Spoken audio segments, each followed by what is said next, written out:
Going on a hike is a very calming, serene experience. Sure, some hikes can be pretty tiring, especially when hills get involved, but just being out in the beauty of nature is enough to take your mind off the worries of the daily grind.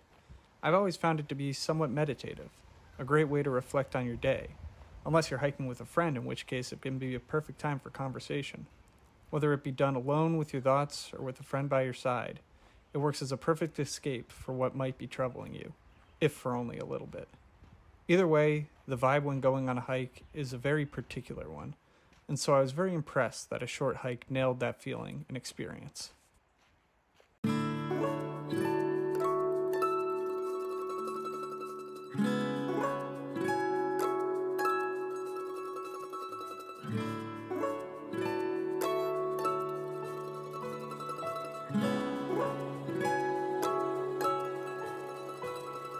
It's a bite sized game where you do exactly as the title lets on go on a short hike.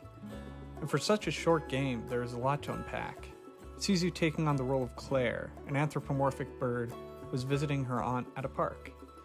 While there, Claire is waiting to receive an important call from her mom, but finds out there is a lack of cell phone service in the area. There is one spot where she can get some service, the summit of the mountain located in the park. It quickly becomes apparent that she is not fully equipped to take on this hike, as she is unable to climb up some of the steep cliffs. However, a character early on clues her in on something that will make her journey a lot easier: golden feathers. These feathers allow Claire to climb and flap her wings to get higher.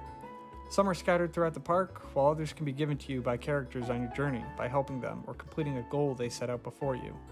It's an excellent way to get the player to really care about exploring the park and finding all of its secrets. Claire will meet many new friends along her journey, and as she progresses through her hike, the stress of her objective sort of melts away and becomes more of an afterthought.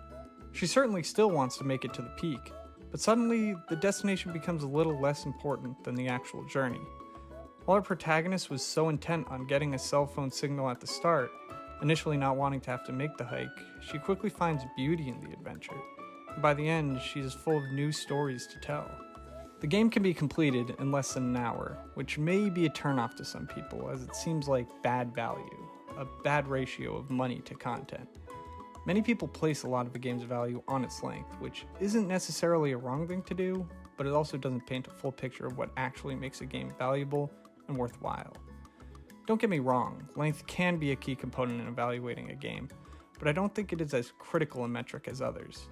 Additionally, people's feelings towards game length often fluctuate with the price they bought it at, so it isn't the most solid thing to judge a game on. Personally, to understand if a game is a worthwhile experience, I often find myself asking two questions. First, did the game make me feel something? This is a critical one, as a game that fails to evoke an emotional response of any sort from the player comes off as dry and bland. However, there can be both positive and negative emotional responses to a game, so you have to ask yourself the next question: did I appreciate the way the game made me feel? While the game may elicit an emotion, it may not be one that you wanted to have. For example, frustration caused by a certain game mechanic, or confusion because of the way story beats are presented. Both may be undesirable emotions that a game can cause. This is where I believe a short hike becomes a must-play game, because of the emotional response it elicits. I'm sure as you play, you'll likely have something in life that is causing you stress, just like our protagonist. In a way, by playing the game, we are going on our own short hike to forget our stresses and worries, if for just a moment. It's a calming experience, a moment of serenity. I first played this game during a particularly stressful year of college in the middle of COVID. My classes had me stressed, and they were constantly weighing on my mind. A short hike came as a sort of relief. It was a brief respite, reminding me that it would all be okay. Life goes on. Last year I graduated from college.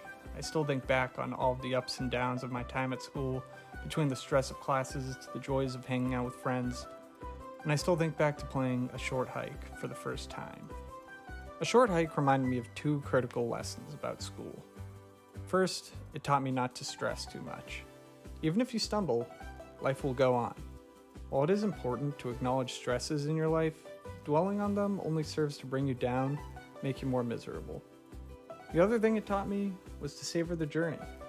Life goes by quick, and while 4 years sounds like a while, It still feels like it was just yesterday that I was stepping onto campus as a freshman. However, I made sure to make memories along the way, share moments with friends, and I look back on those 4 years with such fondness, just like how I look back with fondness on the perfect journey a short hike sent me on.